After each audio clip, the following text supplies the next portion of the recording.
যেন হাসরের মাঠে আলেমগণ আপনাদের আমাদের পক্ষে সাক্ষী দিতে পারে যে না আলেমদের মহব্বত করে গেছে। আলেমদের ঘাটতি যদি মাজারের আগে অনৈতিক চলাফেরা করে তাহলে ওখানে আলেমদের ঘাটিতে যদি মাজারে আলেমদের ঘাটি যেখানে সেখানে মাজারে নারী পুরুষ যেতে পারে, যেখানে মাজারে নারী পুরুষ যায় এটা আলেমদের ঘাটি নয়, জালেমদের ঘাটি। আর কি বুঝলাম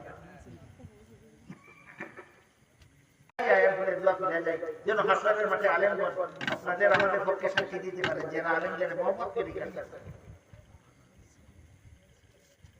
আলেমদের ঘাটিতে যদি মাজারের আগে অনৈতিক চলাফেরা করে তাহলে ওখানে